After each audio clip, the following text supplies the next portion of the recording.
Welcome back. It's Tim Gaydos. So glad that you are with us today. I tell you, excited to have Krist Novoselic with us in studio. He founded Nirvana in 1987 and then founded the Cascade Party in 2024. Hello. Hi, Tim. You're an entrepreneur. I'm always looking for opportunity or trying to make change, an agent of change, and here I am today. I'm happy to be on your show. Thanks so much for joining us. And I tell you, we were talking the other day and hearing the vision for the Cascade Party and hearing we have a lot of polarization. We have a lot of things that can divide us. And I tell you, there's a lot of vision and passion that I see when you share about why you're doing this. And a lot of this has to do with your background and a lot of the things that you've been involved with over the years. And we'll get into all that. But just share with us a little bit about why you started the Cascade Party and what it is. Well, we need a effective opposition in Washington State. We've had like one-party domination for too long, and it's getting more dominating. And like the Republican brand with Trump is just not working in Washington State. And then Democrats, like I used to be a Democrat. I was active in the Washington State Democrats. I was chair of Waukegan County Democratic Central Committee, precinct committee officer, state committee officer. I'd go to the meetings. I did all that. And then in 2009, I just was not connecting with the party. So I resigned as chair and I left to be a political independent until Cascade Party was established last year. Yeah, it's pretty exciting. And congratulations on that. To say, hey, I helped start a political party. Those don't start every day. Well, it depends on what state you're in. So every state has its own rules. And in Washington, you can only qualify as a recognized state party once every 4 years. It's like cicadas hatching, right? So it's in the spring of a presidential year, and there's these requirements, these hoops you have to jump through. And we did it, and we qualified as a party. And so we're good as a party until 2028, until when we have to do it all over again. So if you want to start a new party like today or tomorrow in Washington State, you can't until 2028. So there's 3 parties in Washington State now, recognized parties: Republican Party, Democratic Party, and Cascade Party. Wow. What was the moment, Krist, where you said, you know what, I'm going to do this? What was that kind of tip of the spear, that moment in your life where you're like, you know what, I'm doing this? I've always been fascinated by political association, and that's why I gravitated towards a group like a political party in the aughts with Democrats. I'm active in the Washington State Grange, and it goes back to just being a young person in the punk rock scene and finding like-minded kids, and we made our own shows, we made our own magazines, we made our own music, we made our own way, and we associated, and we didn't ask government or corporations. We just did it our own ways. And the help we got was from like small business, like the clubs and beer distributors, because we would sell beer basically when you play those rock shows. Mm-hmm. And we'd like community groups too, like Granges, Odd Fellows, Elks. Like we would play their halls, and like it was a cool thing. It was like really decentralized. And that's the thing with like Generation X. Like I'm the oldest Generation X, right? We would listen to the radio until our favorite song came on and then record it on a cassette, right? Yeah. So we had that patience. You'd always get the 2 seconds of the DJ doing the lead-in, though, and you try to get rid of that. That was just the ambiance of it, right? And we saved money. It was resourceful. Yeah. Talk about, it's interesting because, I'm similar to you. I've been kind of, in some ways, disenfranchised by different parties and how we go about things. And I know a lot of people are similar to that. In fact, later in the program, 5 p.m. hour, we're going to talk to Alex Berenson, who is out in New York. He was a reporter for the New York Times for 12 years, and he's in the similar conversation that we're having now. What was it, I guess, you I don't know if it was, you saw how the sausage was made, so to speak, when you were in the Democrat Party and you were doing a lot of the initiatives and things that you were doing. What were those moments that kind of brought you to a place of saying, you know what, we can do better? Well, people are exhausted and overwhelmed by all the political attacks. So it's more about the people. I mean, the system can adapt because we still are a democracy, right? And so we're a party where we don't want to exploit anxiety. So we have this like campaign industrial complex in our state, the consultants, and we just went through all that, the mailers, the ads, the nasty grams, and it's really base stuff too. There's a lot of distortions, and we're like looking at Olympia. So what happened is, like, for Washington State was an outlier. We went more left in 2024 and that election than the rest of the country, okay? And so Trump is really unpopular in our state. And that's bringing the opposition party down, is the Republicans. They're tied to the hip with Trump, right? And so,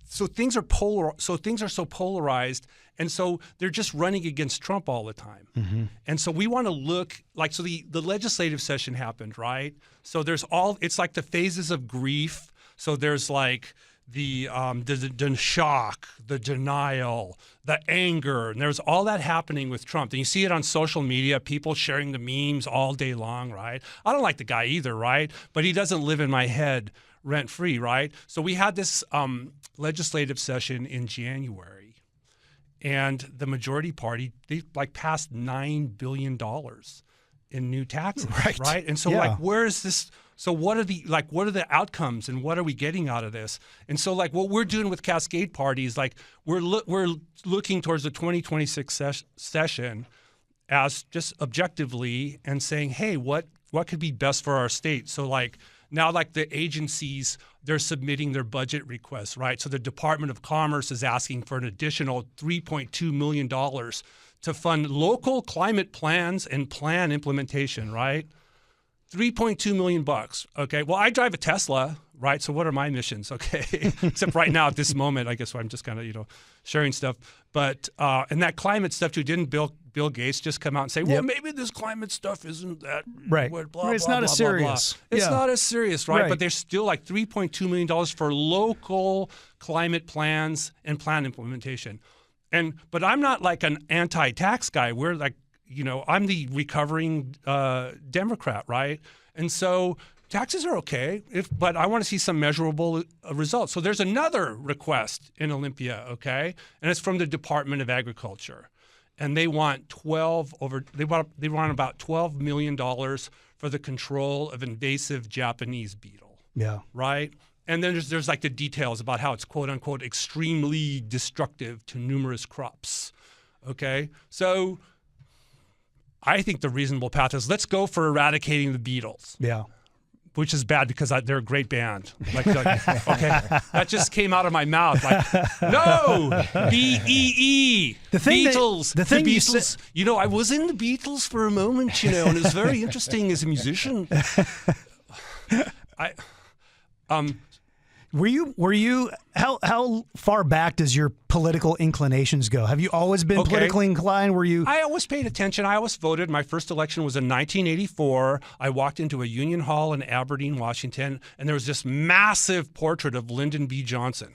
Okay, and there was a poll there. That's when there was a poll, and I voted for Walter Mondale for president. Yeah. That's the only person I remember voting for, and I voted in every presidential That didn't go election. Well for him. And then, Nirvana ended in 1994, and then we had some real challenges, attacks on the music community in Washington State and Seattle. There was that kind of stuff. And so we started a political action committee, a political group, and we were advocating on behalf of the music community that music is an asset and not a liability for Washington State. And we were hearing back from legislators like, oh yeah, I just came back from Australia, and people are saying, oh, you're from Seattle? Yeah, like Soundgarden, Nirvana. And by the way, Soundgarden is going to be inducted in the Rock and Roll Hall of Fame. 2 nights. November 8th. In on Saturday. So anyway, and that's when I started going to Olympia. Like I remember working with Sid Snyder. That's my institutional memory, right? Yeah. And we were working, and Governor Lowry, and we were working on advocating that, hey, we're an asset and not a liability. And so that's how it was like, I'm just a bill, I'm only a bill. Yeah. That's how I learned how like the Olympia works and this and that. So I do have some experience. Did you guys ever talk back in the Nirvana days? Did you guys talk politics? Oh, of course we did, but it was like that punk rock politics stuff. But we broke a lot of ground. Like it was like 1992, there was an initiative in Oregon to take away the definition, like sexual orientation from the definition of civil rights in Oregon. And so Nirvana, we played a benefit concert for No on 9. And so we stood up for gay, lesbians, for that community, because that's what we believe. And I'm still the same way. That's when it really mattered, right? Yeah. Yeah. Who would have ever thought back then? There was, I remember Hands Off Washington. There was an initiative for, there was some kind of initiative that failed, and it was like pro-gay, lesbian. And it was like the recriminations is like, oh my God. And who would have ever thought the morning after that we would have same-sex marriage, which is what I support 100% in Washington State. But my point is that things can change, right? Yeah. And that mores and attitudes change. The thing that you said, which was interesting, you said you don't want to exploit fear or anxiety with the Cascade Party. And I think that's a powerful thing that you said, because when you look at what politics has become, that is at the top of the list, right? How can we go about and exploit fear, exploit anxiety, even create it, right? How can we create fear? How can we create anxiety? And we've seen, I mean, we could sit here for a long time and talk about, all the ways that that's played out over the years. Riff for a moment on that a little bit. Well, it's just pervasive. And so with Cascade Party, what does a political party do? It frames issues for voters. There's just experts in every field of like agriculture, economics, environment, whatever, right? And so it's even tough for like legislators to keep up with things, let alone voters, right? And so voters rely on a cue, okay? And then now a lot of people have anxiety, they're overwhelmed, they're scared, they don't trust the establishment, but they go back to the same old cues. It's like, okay, I'm going to vote for the donkey. Okay, I'm going to vote for the Republican because that makes the most sense to me. Well, if we could have a public profile, because the Cascade Party, our mascot is an owl. So, and all people need to do is like, oh yeah, Cascade Party, I agree with them on that. Like, yeah, we should eradicate the Japanese beetle before we do this like weird climate stuff, So that's what parties do, is they package issues for people. Yeah. Okay. And then we have the advantage of that in Washington State is our election system. We have this like top 2 primary, and we can get into the weeds about prefers party and on those ballot disclaimers. But in the end of the day, it's a runoff system.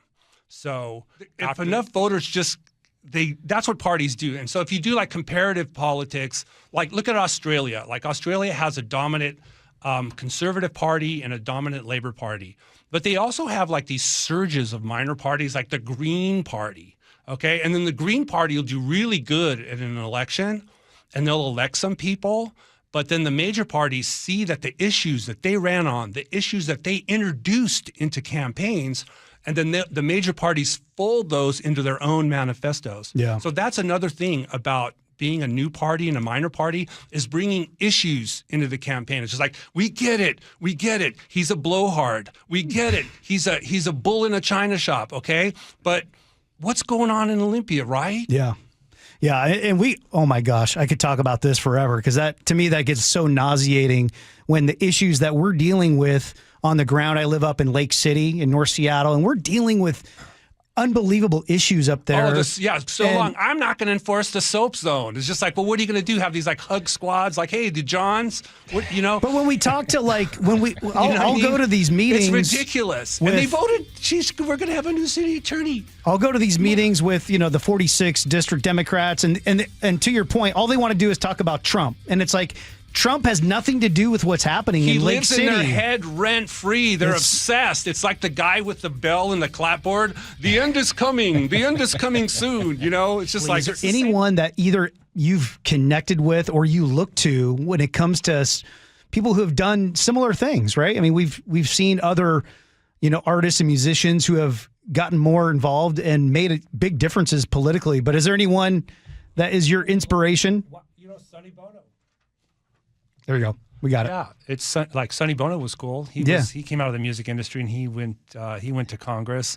I worked in this election reform group, Fair Vote, and when I joined the board, the chair was John B. Anderson, who ran for president in 1980 with an iconic independent campaign. And just to watch John chair meetings, and he was in the U.S. House from 1960 to 1980.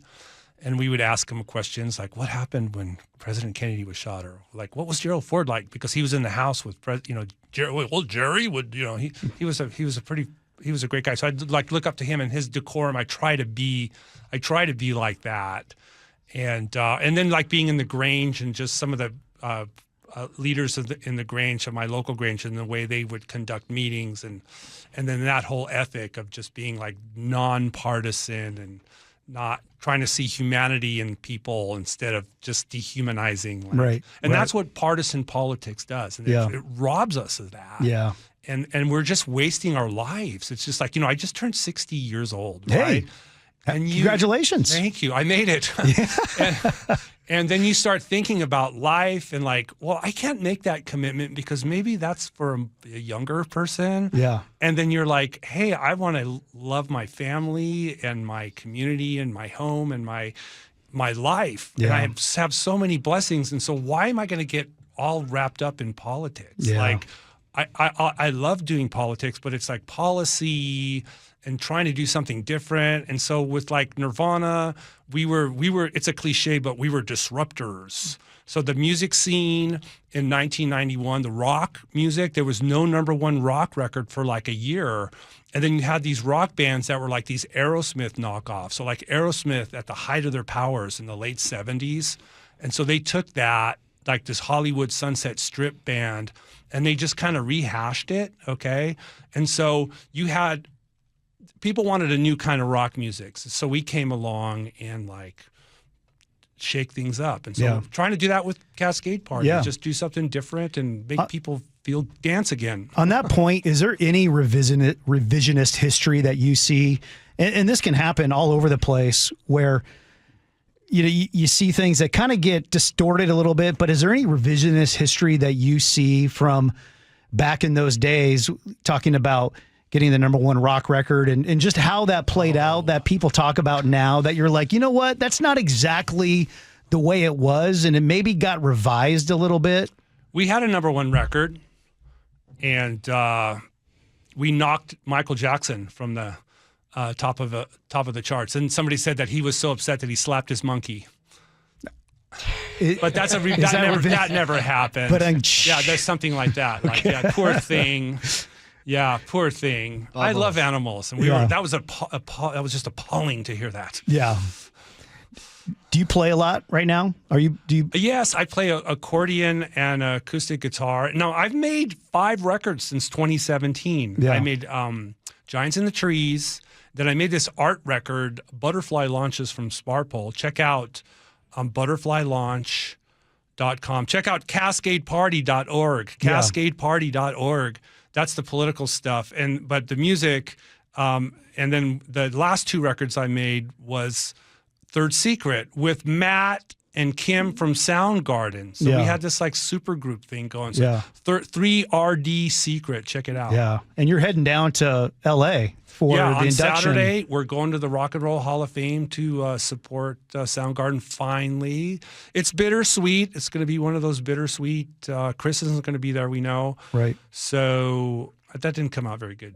I don't know. Maybe I'm self-conscious. Or when I deal with those things, I'd maybe stutter or stumble. Yeah. But it's like I wish it would have been better. It's bittersweet. I'll just say that. Yeah. So were you pretty, obviously you were close to those guys because you're playing with Matt and Kim now. I mean, were you closer now, or were you closer then? Or we were, we had this great music scene in the late 80s in the mid 80s where everybody was supportive and positive, and we would hang out and we would drink beer and go to each other's shows. And I remember the first Soundgarden show that I saw, and it was with Hiro Yamamoto on bass, Kim Thiel on guitar, and Chris Cornell on drums and vocals. And he had this like Flock of Seagulls haircut. Remember the band Flock of Seagulls with like the dippity-doo kind of spike? Oh, for sure. A bang kind of coming down over his nose. Yeah.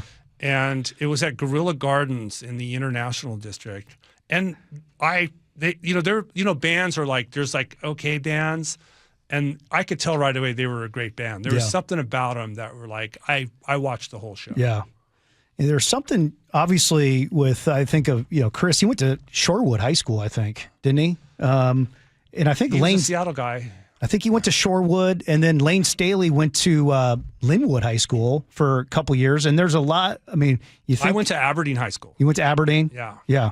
Do you ever go back to the reunions or anything like that? No, or? because I'm department store Santa Claus. I should go, and that means because when I go and then I have to take a picture with everybody, it's just like, yeah, and I do that like Thanks a lot, every Joe. day. Yeah. I do that every day, and like Joe, I have these postcards because sometimes I'm not in the mood to take photos, or like, oh, here's a card, or like if I take a photo with you, all those other people are going to want one, and there goes my night. Like department store Santa Claus is in the house. Yeah.